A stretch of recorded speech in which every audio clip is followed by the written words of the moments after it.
اس کی بھی کوئی روک تھام نہیں ہے. تو یہ آبادی جو ہے ہمیں لے ڈوبے گی. آپ 1000 منصوبہ بندی کریں, 1000 ارب لگا دیں, آپ کتنے لوگوں کے لیے لگائیں گے؟ یہ پھر کچی آبادیاں ہیں اور کچی آبادیاں بنیں گی, کیونکہ آپ کا کنٹرول ہے نہیں, آپ کی اونرشپ ہے نہیں. تو ایک اچھے ایڈمنسٹریٹر کی ضرورت ہے کراچی کو. اور میری نصیحت یا میرا مشورہ ان اسٹیک ہولڈر سے تو یہی ہے کہ آپ اپنی سیاست کو لپیٹ لیں اور سندھ پر کوئی نیا تجربہ نہیں کریں. سندھ پر پہلے سے کافی تجربات ہوئے ہیں. کبھی اس کو کیپیٹل بنایا, کبھی اس کیپیٹل کو شفٹ کر کے اسلام آباد چلے گئے, کبھی 1 یونٹ بنا, اب صوبہ بن گیا, اب سندھ کا صوبہ ہے. یہ بات طے کر لیں کہ کراچی سندھ کا صوبہ ہے. اس کے بعد جتنے اسٹیک ہولڈرس ہیں, جتنے لوگ ہیں یہاں پہ, جتنے طبقے ہیں, سب کا حق کراچی پر ہے. یہ ایک مالک کا شہر نہیں ہے, اس میں سب شیئر ہولڈرس ہیں. اور سب اگر نیک نیتی سے, خلوص کے ساتھ, محبت کے ساتھ اگر طے کر لیں کہ کراچی کو آگے بڑھانا ہے. آپ یہ کہہ رہے ہیں کراچی کو سندھ کا صوبہ بنائیں؟ نہیں, سندھ کا صوبہ تو ہے.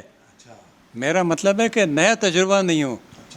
کہ ایسی باتیں ہم سن رہے ہیں نا, ایسی باتیں ہم سن رہے ہیں کہ ایک اور تجربہ ہو رہا ہے کہ مرکزی حکومت یہاں آئے گی, وہ اپنے ہاتھ میں لے گی, یا کوئی نئی صورتحال بنے گی, تو اس سے انتشار اور پھیل جائے گا. اس کو رہنے دیں, یہیں رہنے دیں, منصوبہ بندی کریں.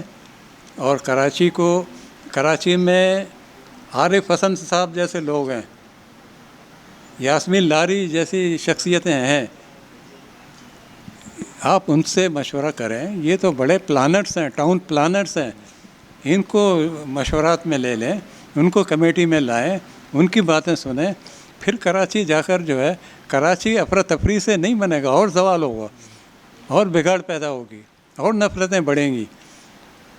تو نفرتوں کو روکنے کے لیے آپ کو ایک فیصلہ کرنا ہوگا, اور یہ فیصلہ سب اسٹیک ہولڈرز کے لیے ہو. نفرتوں کو روکنے کے لیے فیصلہ کرنا ہوگا, اور یہ فیصلہ سب اسٹیک ہولڈر کے لیے ہو. اور یہ بھی کہا کہ کراچی تمام جو ہے یہاں پر بسنے والے لوگوں کا شہر ہے, یہ کسی ایک کا نہیں ہے.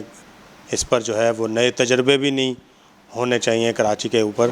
ٹھیک ہے, ایک مثبت پیغام کے ساتھ جو ہے ہم اس پروگرام کو مطلب اچھا لگنے کے باوجود چھوڑے جا رہے ہیں, لیکن ایک میسج ضرور لیں گے نوجوانوں کے لیے. سر, نوجوانوں کے لیے جو ہے پیغام تو یہی ہے کہ علم کی اہمیت کو جانیں. علم کے بغیر کچھ نہیں ہو سکتا, تعلیم کے بغیر کچھ نہیں ہو سکتا. علم کے ساتھ ساتھ تربیت کی بھی ضرورت ہے. آپ ایک اچھا شہری اس وقت بن سکتے ہیں جب آپ کے پاس علم ہو, شعور ہو, اور اچھی کتابیں پڑھیں. اور ہمیشہ یہ ذہن میں رہے کہ آپ کو جو ہے نہ صرف اپنے والدین کی خدمت کرنی ہے, بلکہ آپ کو اپنے علاقے کی خدمت کرنی ہے, آپ کو جو ہے کراچی کی خدمت کرنی ہے, آپ کو پاکستان کی خدمت کرنی ہے. یہ جذبہ لے کر آپ آگے بڑھیں تو مجھے امید ہے کہ آپ کا مستقبل بڑا تابناک ہوگا. یہ جذبہ لے کے آگے بڑھے جی, آپ کا مستقبل بڑا تابناک ہوگا. مطلب یہ پیغام ہے کہ میرے خدایا, سوال یہ ہے کہ میری بستی کے ہر مقام میں تو علم و فن کا جمال رکھنا, بصارتوں کو بحال رکھنا, بصارتوں کو بحال رکھنا. اپنے مہماندار مصور علی بلوچ کو اجازت دیجیے. انشاءاللہ اگلے پروگرام میں ایک نئے مہمان کے ساتھ آپ کے سامنے حاضر ہوں گے. تب تک کے لیے اجازت دیجیے. اللہ حافظ. سر تھینک یو سر, بہت بہت شکریہ آپ کا. جدید کراچی, قدیم کراچی, جانیے کراچی کا حال. کراچی میں